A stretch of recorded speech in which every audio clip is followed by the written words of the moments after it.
The use of aphrodisiacs has been prevalent throughout human history, and many natural substances are believed to enhance desire and pleasure.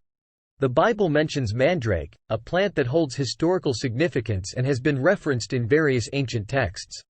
As we explore biblical references, cultural beliefs, medical applications, cultivation, and safety considerations for mandrake, we will explore its fascinating relationship to its role as an aphrodisiac.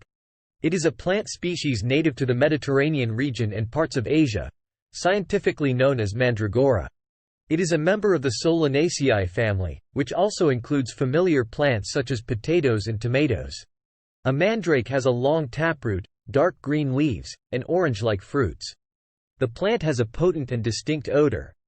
Dark green leaves, dark purple flowers, and slightly smaller fruits are found on the mandrake, whose flowers and leaves are close to its roots.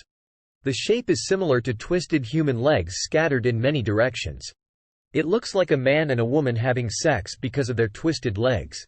Men's libido and women's pregnancy have long been claimed to benefit from the plant's root shape. Fruits with unique scents and flavors are often referred to as love apples or devil apples, because they may deviate if excessive sexual desire is present. It's kind of like an aphrodisiac, mandrake. Mandrake has a rich historical background spanning several centuries. Throughout history, it has been associated with a variety of cultural beliefs, legends, and rituals.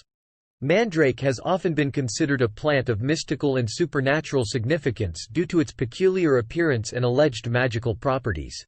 Jacob's wives, Leah and Rachel, were sisters, but they were jealous of one another. Their sons' names reflect the history of their quarrel. In the book of Genesis, mandrake is mentioned twice.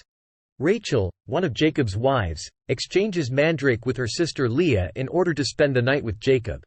Similarly, Reuben, Rachel's son, finds mandrake in the field and brings it to his mother.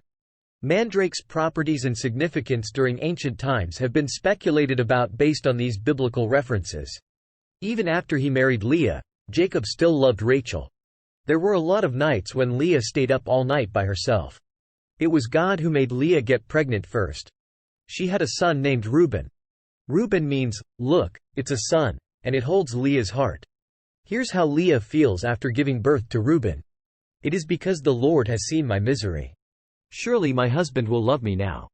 Leah must be upset about not being loved by her husband. Leah got pregnant again soon after, gave birth to a son named Simeon. It means Jehovah listened to her prayers. Leah is also saying this at the time. Because the Lord heard that I am not loved, he gave me this one too. She expected Jacob to love her after she gave birth to her first son, but she couldn't change his mind. She named her third son Levi, which means union, in the hope that her husband will be united with her from now on. It's only now that Leah praises Jehovah for giving her sons, whose name Judah means praise. Little by little, Leah's mind is healing and recovering through the names of her sons. Rachel, who still doesn't have a son, was jealous after Leah gave birth to 4 sons in a row. So she asked Jacob like this, "Give me children, or I'll die." For the first time, Jacob answered Rachel in anger.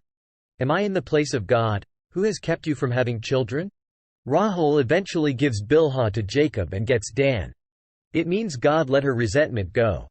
She elated and named him Naphtali, saying, "I won big against my sister." Naphtali means to compete. This time, Leah gives Jacob a servant girl named Zilpah to give birth to Gad and Asher. Asher means joy and Gad means blessing. Leah looks much more relaxed now. Getting older makes it harder for Leah to have kids. Leah got mandrake from Reuben, her eldest son. Rachel asked her sister if she could share mandrake with her when she heard Leah had it. Leah immediately turned it down. "Wasn't it enough that you took away my husband? Will you take my son's mandrakes too?" Rachel offers to let Leah sleep with Jacob if Leah gives Rachel mandrake. Leah greets Jacob as he returns from the field in the evening. "You must sleep with me," she said. "I have hired you with my son's mandrakes." So he slept with her that night. Jacob had no choice but to sleep in Leah's room that night. Would Leah have given Rachel only part of mandrake? Did Leah give Jacob the rest of the mandrake? Leah would have enjoyed Jacob's energy after a while. She gave birth to Issachar, which means price. It's like he bought and had his husband for a price. Genesis mentions Mandrake 5 times and Song of Songs once. No matter how theological Song of Songs is, it won't dispel eroticism. Let's read it together. I belong to my beloved, and his desire is for me. Come, my beloved, let us go to the countryside, let us spend the night in the villages. Let us go early to the vineyards to see if the vines have budded, if their blossoms have opened, and if the pomegranates are in bloom. There I will give you my love. The mandrakes send out their fragrance, and at our door is every delicacy, both new and old, that I have stored up for you, my beloved. It's just the extreme of sexual expression to climb a palm tree, grab a branch, climb up a woman's body, and touch a fruit-like breast. Solomon wrote Song of Songs. Solomon had 1,000 concubines, but he seemed to like Shulamite women the most. His obsession with her would be understandable if even her nose smelled like apples. Solomon ate mandrake to increase sexual pleasure, since it says, "The mandrakes send out their fragrance."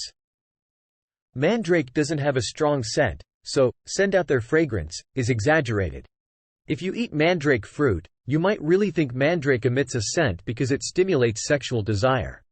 Mandrake's references in the Bible have been interpreted differently. Mandrake was believed to enhance fertility and to increase chances of conception, according to some scholars.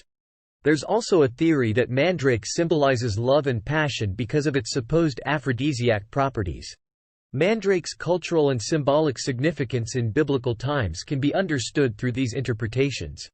Originally, Jacob liked Rachel and worked under her father Laban for 7 years.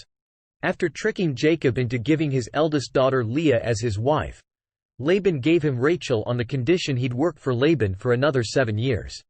Mandrake has been associated with love, desire, and sexuality throughout history. Mandrake root was believed to have aphrodisiac properties.